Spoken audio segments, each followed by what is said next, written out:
All right, let's jump right into this explainer. Today, we're looking at a high-stakes 48-hour experiment where a freelancer did something completely radical. They surrendered their entire business to a fully autonomous AI clone. Now, we are constantly bombarded by personal finance tutorials promising that 100% passive income is as simple as clicking a few buttons. But today, we're unpacking the messy reality behind those claims. I'm going to walk you through exactly what happens when you lock away your keyboard, log out of your communication dashboards, and let artificial intelligence completely take the wheel. You see, there's a stark contrast between that online fantasy of easy money and the strict, demanding rules of our experiment. This wasn't about setting up a simple chatbot. The goal was to build a complex, automated ecosystem that could source its own leads, pitch to clients, generate contracts, and send invoices, literally without a single human keystroke. It's all about building interconnected AI ecosystems, and as we'll see, that is a far cry from just clicking a few buttons. Section 1. Constructing the digital DNA. Architecting the tech stack. So how do you actually build this? Well, you can't rely on just a single, isolated software tool. You need a full architectural stack where distinct APIs are communicating continuously. It's a step-by-step flow of data. The AI brain processes incoming webhooks via the core automation logic, which then pushes a drafted script to synthetic vocal cords, and finally onto a visual avatar. Let's break down exactly how each of these components integrates to form a complete digital employee. First up, we have the cognitive layer, the brain. Claude 3.5 Sonnet. The crucial point here is that the AI wasn't given generic, out-of-the-box instructions. To make the clone actually sound and think like the freelancer, Claude was fed a massive text file containing 5 years of personal business communications. It ingested past winning project bids, standard pricing structures, and really strict tone of voice boundaries. This wasn't just a language model anymore. It was a highly specialized intellect packed with years of specific professional experience. But honestly, a brain is totally useless if it can't interact with the outside world. That's where Make.com comes in, acting as the central nervous system. This tool linked the cognitive center directly to client-facing email channels using incoming webhooks. Basically, it stood guard. It constantly monitored the freelancer's communication dashboards for any inbound signals. The exact moment a client sent an email, Make.com caught that signal and instantly routed the data straight to the AI brain for processing. Of course, text alone doesn't usually close high-ticket deals. You need a human touch. So the system paired custom synthetic voice models with photorealistic visual rendering. By taking just an hour of high-quality microphone audio and uploading it to ElevenLabs, an exact vocal clone was synthesized. That voice was then mapped onto HeyGen's visual avatar engine, which was built from personal video frames. When integrated, the AI brain could write a pitch, send it to the vocal and visual nodes, and assemble an organic face-to-face video on the fly, completely autonomously. Section 2. Day 1.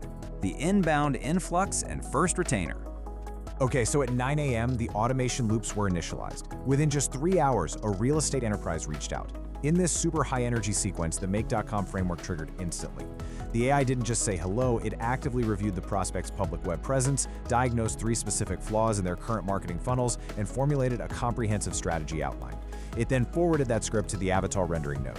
Get this, in exactly 12 minutes from that initial email, the prospect received a hyper-personalized video pitch featuring the freelancer's face and voice. The result was staggering. The client assumed they were dealing with a highly dedicated human operator who had basically dropped everything to analyze their business. They accepted the terms immediately. The system automatically generated the digital contracts, and a $1,200 project onboarding payment cleared and logged into the dashboard. All of this happened without the freelancer touching a single key. The theoretical architecture had just proven its massive real-world leverage. Section 3. The midnight shift. Automated delivery and scaling. What's absolutely fascinating here is that while we are restricted by a 24-hour day, sleep cycles, and mental fatigue, this automated infrastructure just hits phase 2 and operates smoothly right through the night. While the founder was fast asleep, the cognitive agent took the agreed-upon parameters and constructed 30 unique email copy variations.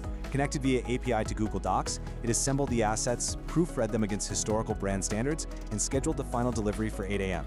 Simultaneously, it began prepping 20 outbound introductory sequences for brand new leads. The business was scaling while its owner was completely offline. Section 4. Day 2. The sarcasm glitch. However, by hour 32, we have to bring things to a screeching halt. The system hit a massive structural wall that exposes the hidden danger of full automation. A long-term enterprise client replied to an automated check-in regarding new pricing tiers. The client wrote, "Oh, fantastic. I'd absolutely love to pay you double next month for the exact same service. Sounds like an amazing bargain." Now, a human immediately recognizes the sarcasm here, right? We probably respond with a lighthearted joke or a renegotiation offer, but the AI clone, it's a language model operating on mathematical probabilities. It completely failed to read the room. The AI took the text entirely literally. At hour 0, it logged the sarcastic remark as explicit confirmation of interest, updated the billing parameters, and deployed a new invoice reflecting the doubled price. When the client unsurprisingly didn't pay within 3 hours, the system's strict follow-up rules triggered. Over the next several hours, the automated clone deployed 3 aggressive payment reminders, actively harassing a long-term client.